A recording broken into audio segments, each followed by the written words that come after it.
Alright, well, not to sound like a broken record or anything, but you turn on TV and what do you know? It slaps you right in the face. You pick up a magazine and it's just plastered all over the cover. You turn on the radio and there it is again. So what am I talking about? Divorce. Unfortunately, this isn't a situation we hear about just with the famous people in our society. It's something that affects the common people just like us. I'm sure it has affected many in this room, as we heard already. Like our friends or others, and like friends of ours or other relatives. Although I haven't been directly affected by divorce, I've taken 5 sociology classes here, and all of which directly talked about the effects that divorce have on our society, especially the course I'm taking this semester, which is marriage and family. Although most of us in here aren't married, I believe it is something nearly all of us will do at some part in our future. Today I would like to persuade you to stick it out and to convince you to not get a divorce. And I truly am sorry, as for I'm sure it may be a sore subject for some, but today I will talk about the effects divorce has on one's overall health, economics on children, economic stability, and what we can do to curb the problem. I'm sure some of you are thinking to yourselves that, right off the bat, you're not going to believe what I have to say. As I'm aware, I'm not a marriage counselor or sociologist in the field of family matters. I'm also aware that we may in fact have different religious points of view or different political standpoints. Now with that aside, just think of those whose information I will present, people who are leading specialists in the field. I know that no one heads into a marriage planning on getting a divorce, unless maybe you're a gold digger. I know that in some situations, divorce is actually the best thing for the family, whether they be dealing with a drug addict who refuses to quit, someone who is mentally or physically abusive, cheats, or whatever the case may be. Don't take my argument as no one should get a divorce, because that's not what I'm saying. Also, I'm not trying to say that people who get divorces are bad people. So without further ado, let us first take a look at some of the health differences between people who are married and those who are divorced. Many people would probably consider their health as a #1 concern in life. It's something we all likely strive for. From the American Journal of Sociology, sociologists Waite and Lilliard state, married men and women live longer on average than do unmarried men and women. One study estimated that married men and women who are age 48 have a greater than 80% chance of reaching age 65, whereas divorced men and women have a less than 70% chance of living that long. And these are based off of many different factors, but it's clear that there's a distinct significance or distinct difference between the two different groups. Deborah Umberson in the Journal of Health and Social Behavior acknowledges that being married actually causes people to feel better and live longer. It may deter people from undertaking risky behavior. Married men and women are less likely to drink and drive, abuse alcohol or drugs, and get in serious arguments. I think that's pretty clear that when you have a commitment and something that you're really committed to, a great responsibility, you're less likely to do things that may jeopardize your history, put you in jail, or kind of break up your family. Those are just a few comparisons of the health differences between those who stay married and divorced, but I think even more important than one's own health would be the health of their children. No child gets to choose that their parents divorce. Kids must go through an emotionally difficult process of adjusting to the breakup. Sometimes they must cope with continuing bitter conflict between the parents. Nevertheless, most children manage to cope with divorce without long-term problems. Children at times bounce back in between houses, one weekend's with your mom, the other weekend's with your dad, or sometimes you may go long periods where you don't even get to see the other parent. And depending on how old you are, it can be rough.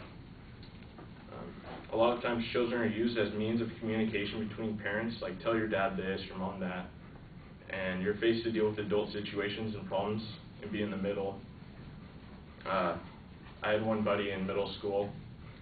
I'd crash at his house for the weekend, and then his dad would take him back to his mom's, and before he's getting out of the car, he would say, well, tell your mom this, or tell your mom that I'm not going to be able to take you here and stuff. And I could just see how it kind of made him mad that his parents were too still butting heads, that they couldn't pick up the phone and just talk to each other, that they had to use him as a means of communication, and it just put him in the middle of a lot of crap that a kid shouldn't really have to deal with. It's adult situations, and it's ultimately the parents' responsibility to deal with that.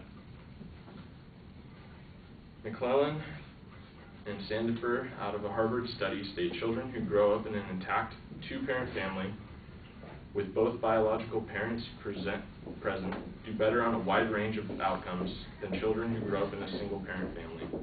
Single parenthood is not the only cause of the high rates of school dropout, teenage pregnancy, juvenile delinquency, or other negative outcomes we see, but it does contribute independently to these problems. Neither does single parenthood guarantee that children will not succeed, because many children who grow up in a single parent household do succeed. I have another example of a friend, Josh, who all through middle school, he was kind of, like, his parents broke up, and you could just tell that once it happened, he started kind of acting out a bit. And don't take this as all kids who break up are going to go do something crazy, because that's not the case. But you could tell that once his parents divorced, his mom had custody of him. She had less time to spend watching him. She had to pick up more hours, so it gave him more time to kind of do whatever, fall through the cracks and do what he wanted. He actually he's a great kid, but he didn't graduate because his mom was always off to work before he had to go to school, so he was just kind of left to do whatever he wanted. Kind of got in trouble, but that's just an example of how single parenthood can kind of lead to kids doing whatever. Less time to be supervised because his mom had to work. And also, when parents get a divorce, most of the time the mom has to either go back to work or work longer hours. And we see across the board in all professions that women are still making less than men. And so, it's harder for the mom to support all those children. This leads me to the economic effects on marriage. According to the U.S. Bureau of Census, only half of women awarded child support have received any in 2005. This puts a huge financial burden on the parents. They're forced to, basically pick up more hours. It's less time they can spend watching their children. Example of my ex-girlfriend, she's in college, but her younger sisters were all in private school and stuff. But once her parents divorced, her mom actually had to put them back into public school because she had less money to spend for the private education. So now that we can see that divorce changes a lot of things, there's obvious need for change. So what should be done? I think counseling should be more easily available for people to access. I also think that prior to marriage, people should look into seeing counseling, even if you don't have problems. I mean, it's just a good place to get advice, to get feedback on maybe how to communicate better, what problems could be there.